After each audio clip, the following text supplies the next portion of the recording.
Hello, Henry here, and welcome back, or hello to Soul.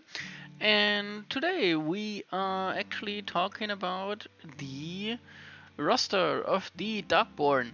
So the last time you saw me, we actually we were doing the Priestess run with Challenge 7. We won that. And yeah, afterwards I had a game of my own to see and check out all of the other stuff the game had to offer here. So, not the game, the roster.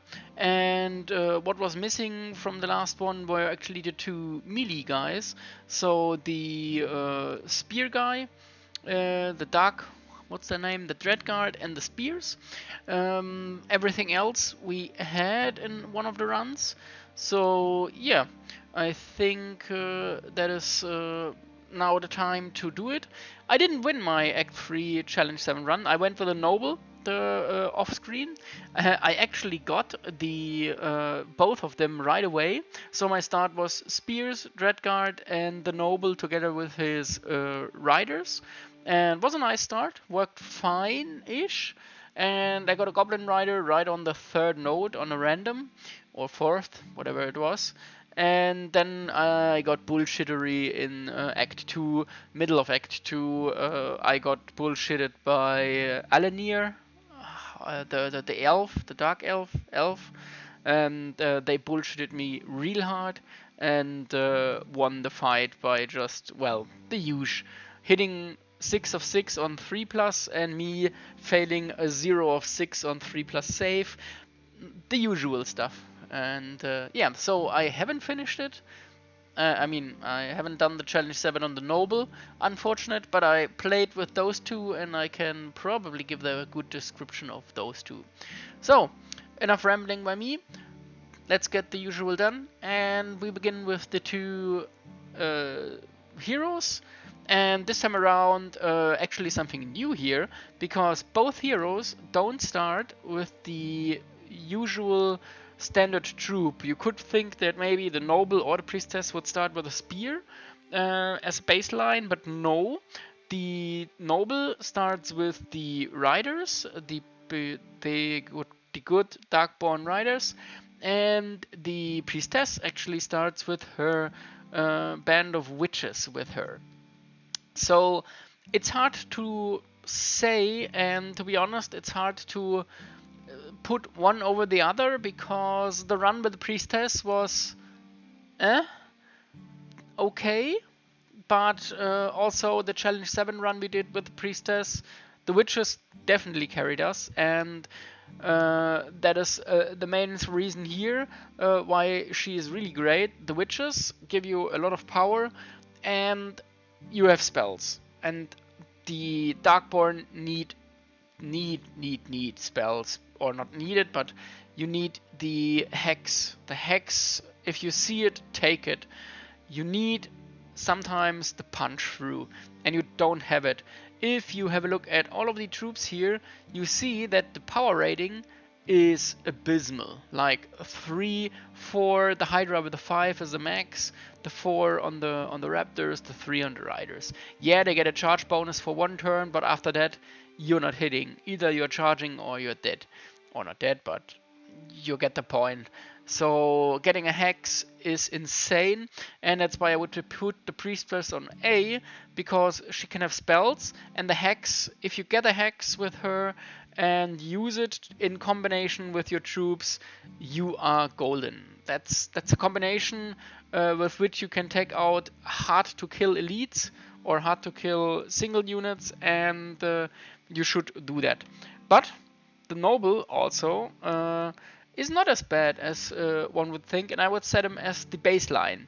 So remember, the Noble Darkborn with his riders are the baseline we're going with.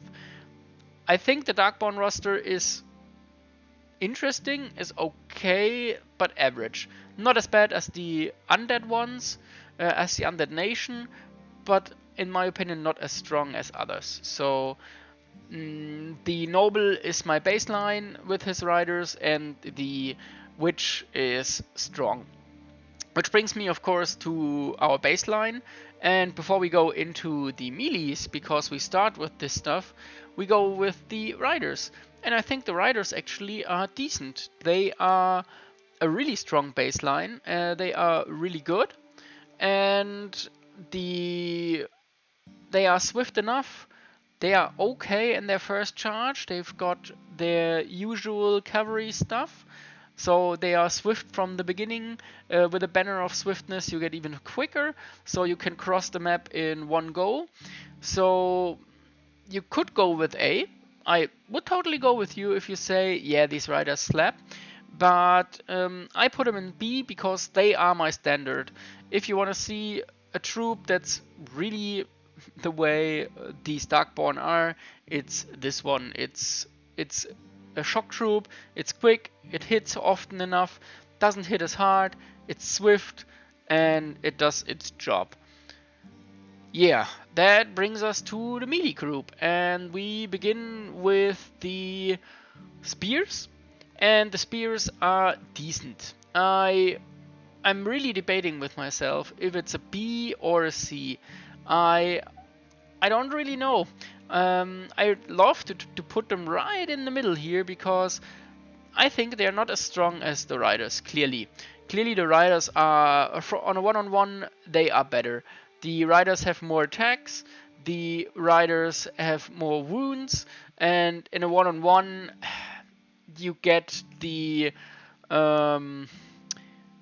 riders going on and killing probably the spears. I say probably because if the riders attack a spear in the front, the spear wins because, well, that's how rock, paper, scissors works, right? I mean, it's probably then down to luck. If you charge with this in the front of this, it's down to luck if you win or lose.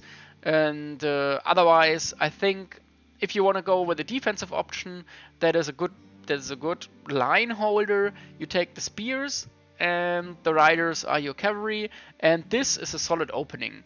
A noble with a rider and a spear is a solid opening with which you can outmaneuver enemies and do stuff. That's why I would put this in B tier. And now we come to the Dreadguard, and the Dreadguard are better than the spears on the stats, like 433 to 533. So one discipline more, one skill more, and armor protection here. So you get a heavy armor. So you get another armor on top right at the beginning of the game. So you're on 4 defense. And you're fearless. So fearless means you only roll against the discipline, and there is no malices. So it's the discipline, and that's it. So you do not break as often. The thing with this is, if you would rank this for, I say, arena or stuff like that, I could see a use case for these guys, and I would say they are strong because of the fearlessness. But in the run I had, maybe it was my run, maybe it was unlucky, but in the run I had, these guys, they were just too little, with not enough power. It's you start with 10 of them, I think, 8 or 10 of them. You only recover 3. They only have 1 wound. They died as quickly as the spears, and over the runs I even got the 2 levels on them, and I got an upgrade on their maximum. I never reached their maximum. I could have had 15 of those guys after 2 upgrades, and I was on 8 of 15 because, as we've seen a few times around, this thing here, the guy, he just, he doesn't recover quick enough. You need replenish. Without replenish, you are not getting anywhere with this guy, and that's why I would put him down into C tier. So C tier is where I'm gonna put him, because I would rather take a spear over this Dreadguard. That's the honest truth here. Yeah. That's why for the normal challenge run, not a single fight, but over the course of the adventure, over the course of the challenge, these guys just are not it. They don't have the punch, and they die too quickly, and they don't recover quick enough. Yes, you can upgrade them with replenish and can get more out of it, but so you can do with the spears, and you get way more spears, and they have the attack, and they are sturdier. So yeah, I get an argument that they are better, but I don't see it. I see them as okay, but they're decent enough. But the standard is higher for this, so the standard with the riders is just better. Which brings us to the witches, and honestly, these guys, they could be S tier. They could. They could also be A tier, S tier. It's debatable. And to be honest, other than these guys, and maybe the Hydra, I don't see anyone on S tier here in this roster. This roster is mid, in my opinion. Compared to itself, between all of these, it's mid.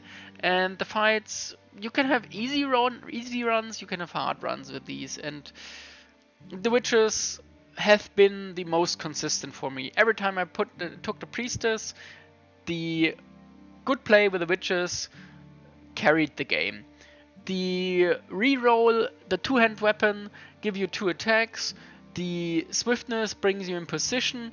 The poisoning makes it so that the enemy has to reroll 6 saves he did on 6s. And the frenzy gives you a reroll on the first turn of any fight. And that's not once, that's every time you disengage and engage into a fight, the first round, you will get the roll. Negative for the frenzy is you can't do flee shenanigans, so when you're getting charged you can't flee, because frenzy does not allow this, just like with the Bursies. But the upside is way better, that you can just the rerolls. You've seen the stats, the hits on 3, the rerolls, and you need all the hits you can get with the Darkborn, otherwise you're not hitting. And if there's any way you get a bit more power into them, or more rerolls on any way, these guys can carry you a game. And you've seen it. The last challenge run, without the witches, we don't win this fight. We don't win the run without the witches.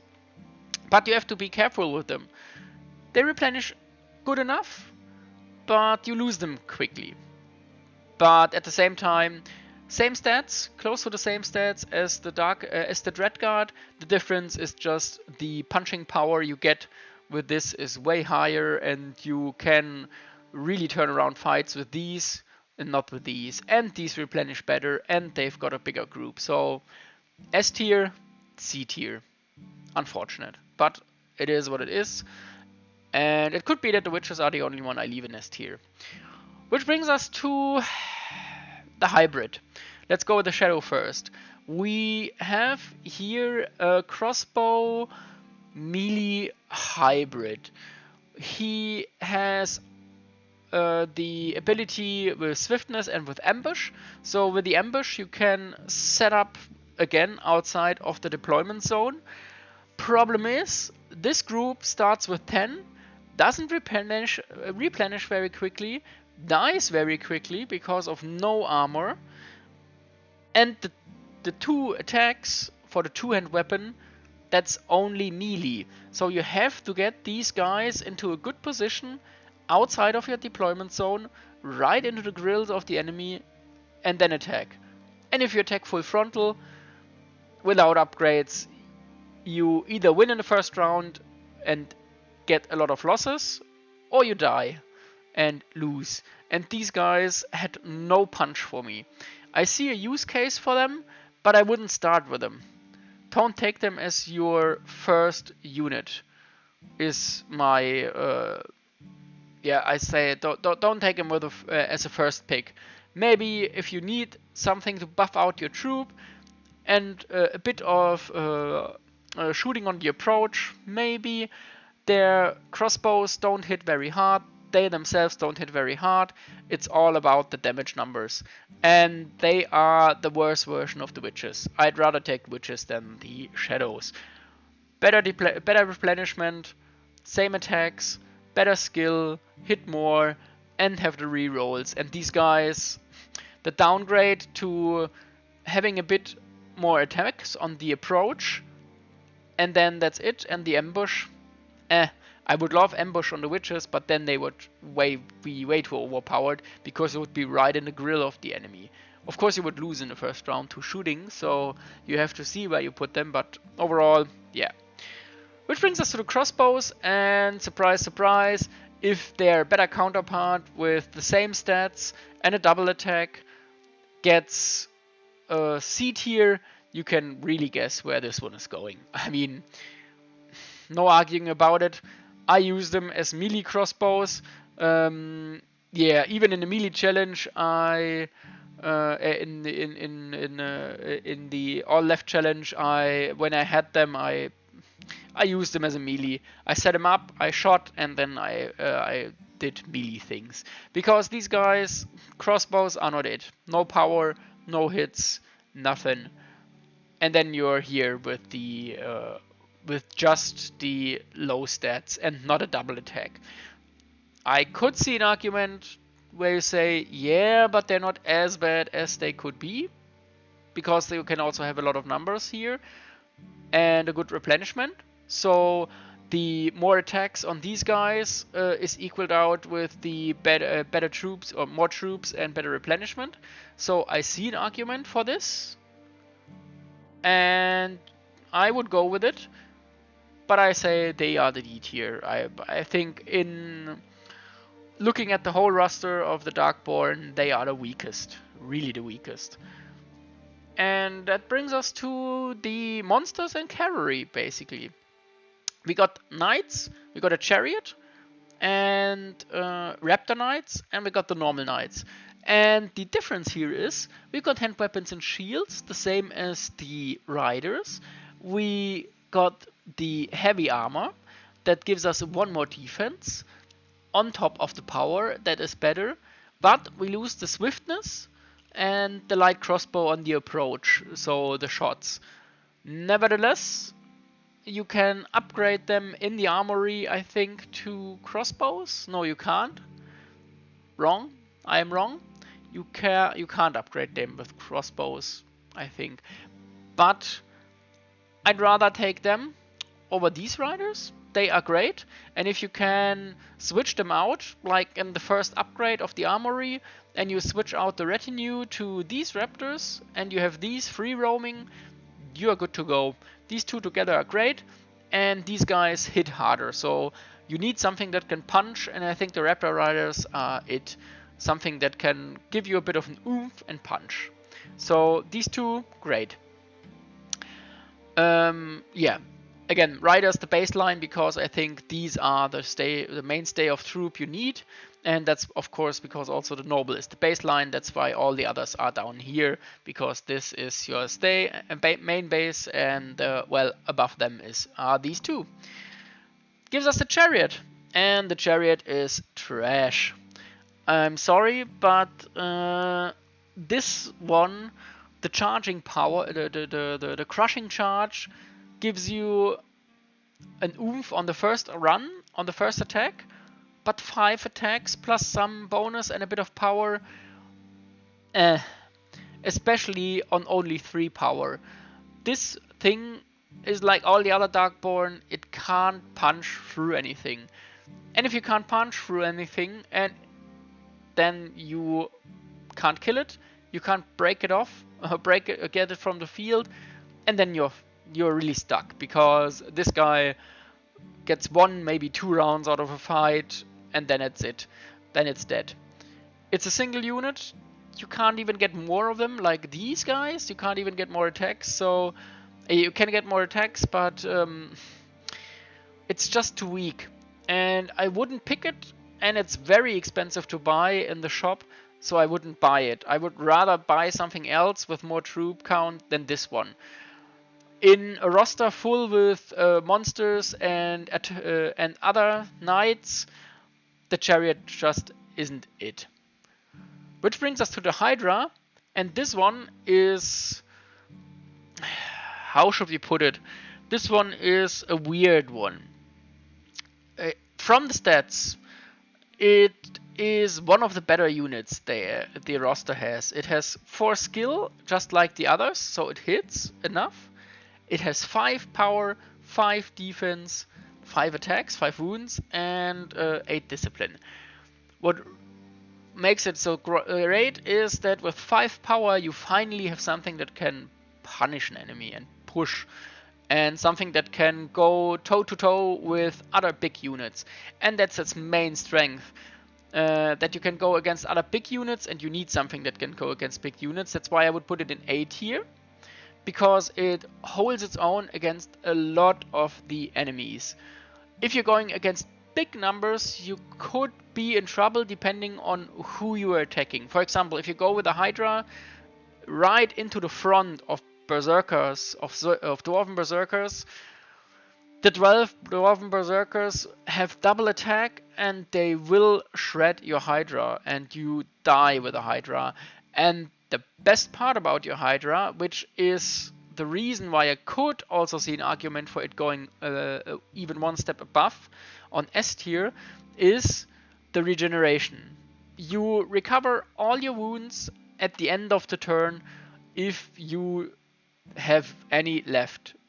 Which means if you go against something like these guys, the Dark Shadows, these ones, or some smaller groups like a Chariot or a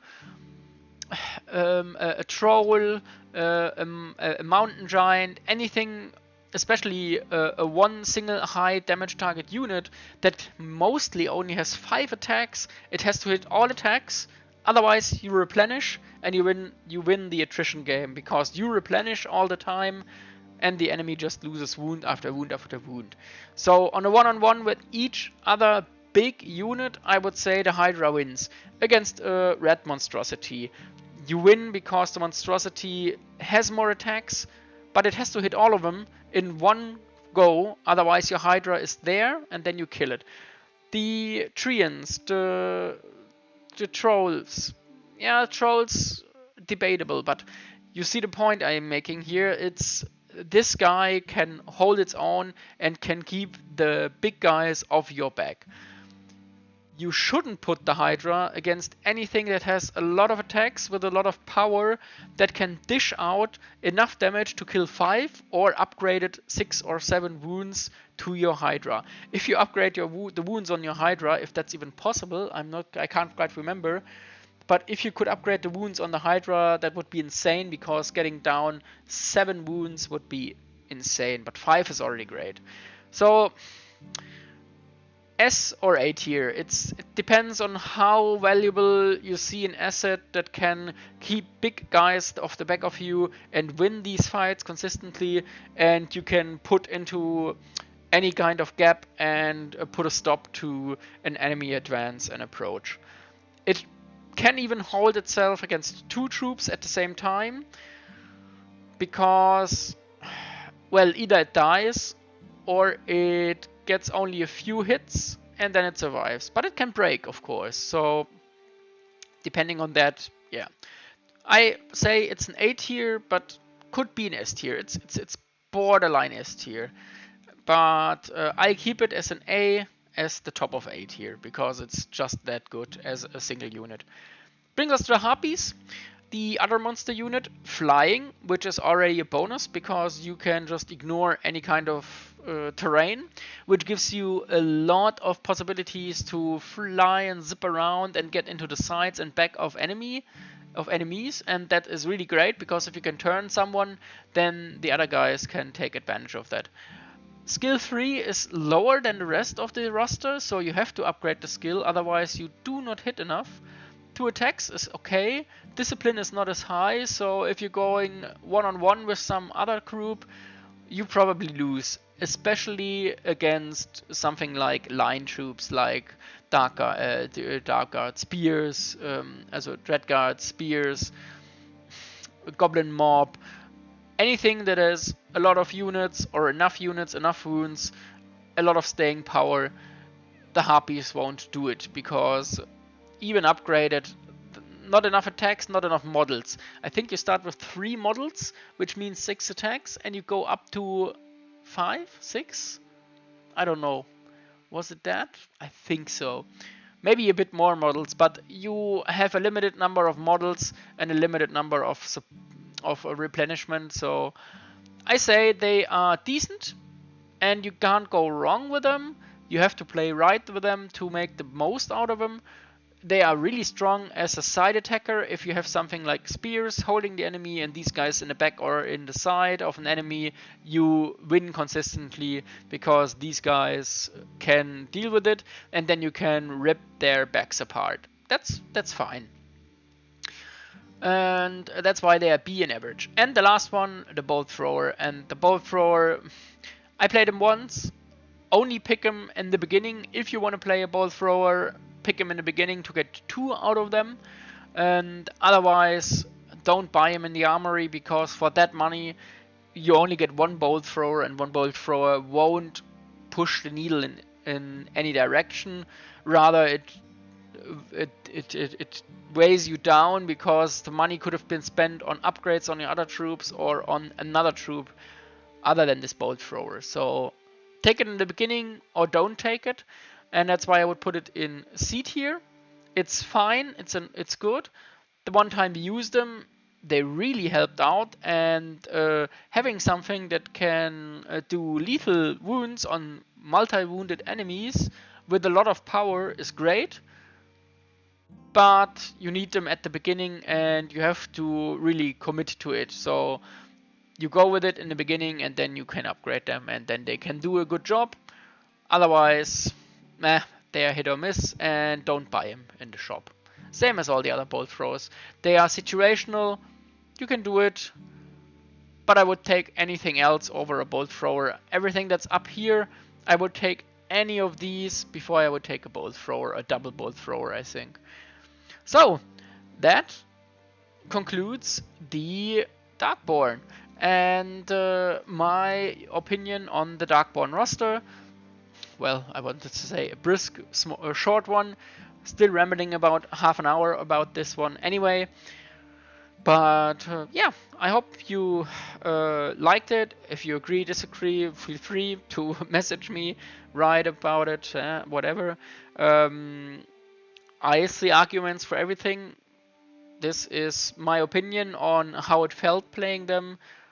Your playstyle may be different, so yeah, maybe your mileage with all of these is different. Maybe I really misjudged the Dreadguard and just did not have the run to really test them. Maybe I didn't use the shadows correctly. Could be. Maybe it's not my playstyle and they just don't play into my playstyle, so that's why they are so low. Could be. So yeah, I would say thank you for watching, and as already said in the other video, in the last video of Soul, we will have a Soul break for about a month, because I'm gonna play Drop Duchy following this. I wanna do a successful run there. Then I want to play a new game coming out, or should be out. That's gonna be Void War, and you've seen that. If you want to know what that is, it's FTL with 40k on top of it. You can see a video on that from the last Steam Next Fest from February. I did one, but you will find plenty of other videos on YouTube to see what it is. I want to play a run there, and then it's already Steam Next Fest time again. So 2 weeks of Steam Next Fest, and after the Steam Next Fest, we continue with one of the last ones here. So until then, hopefully, at the latest, so till the next SOVL, or hopefully to the next video. And until then, thanks for watching, and see ya.